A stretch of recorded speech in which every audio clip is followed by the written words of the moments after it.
I don't really have average days.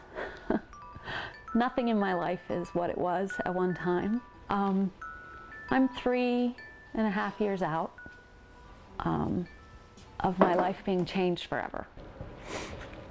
Am I depressed? Yeah. Do you call it depression when it's grief? I don't know.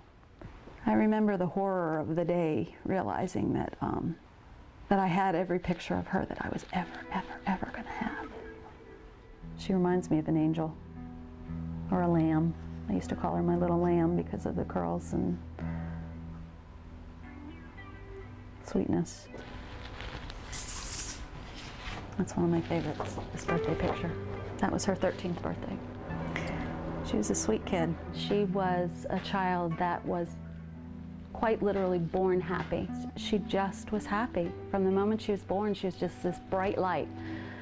She made us laugh every single day and just enjoyed life. And that's why it was just so unbelievable that we could lose her that way.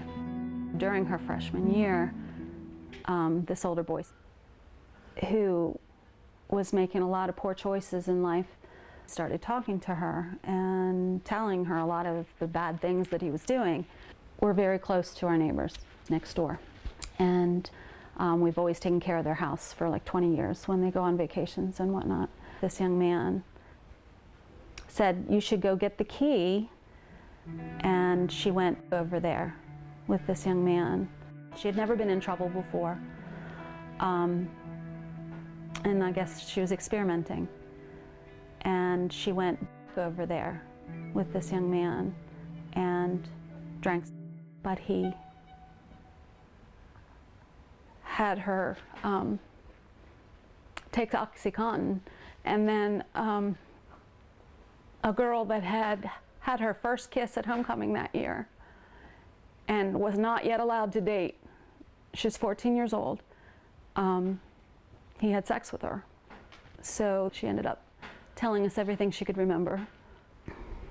So we immediately, called the young man's parents over and sat down with him and told them the story, and got to the drug part, and the father said, "Yep, that sounds like him." When these neighbors came back from vacation, we called them in and had them over, and with Grace, and this was of her own volition, she through tears apologized. They're very private people. She knew they'd be upset that she had broken their trust. And those neighbors said, I think I'm going to call my lawyer and the police without using names just to see what my options are. I believe the cyberbullying started not too long after that. She was subpoenaed as a witness against him.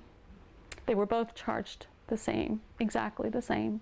Multiple felony counts of breaking and entering. She got a text message that said, "This older boy's talking about you again."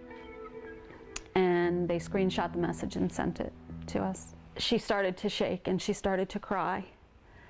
And then when we got home, she showed me a series of really malicious, vulgar tweets.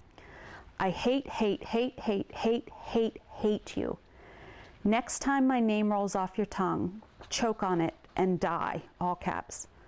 "If you don't want drama, then don't run your effing mouth." And the school system looked at them and said that there was nothing they could do because it didn't happen in school. "I hope you somehow see this and cry yourself to sleep. Then kill yourself. You might as well. You're just a worthless piece of #people should die." She attempted to die April 8th. We call it her death date because she was lost to us on that day. My daughter and I gave her CPR and were able to get her back long enough for the ambulance to come. I'm sorry, I haven't thought about that before.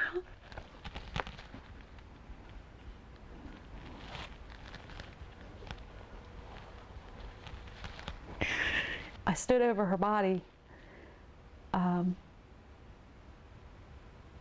knowing that a great injustice had been done.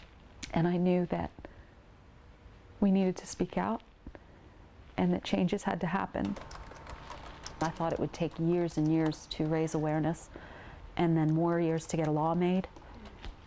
So the fact that you know, it passed unanimously and was signed into law, you know, less than a year after she died was pretty miraculous. I never wanted her to be the poster child for bullying or for suicide. She was an incredible human being, and we were really blessed to have her the period of time that we did.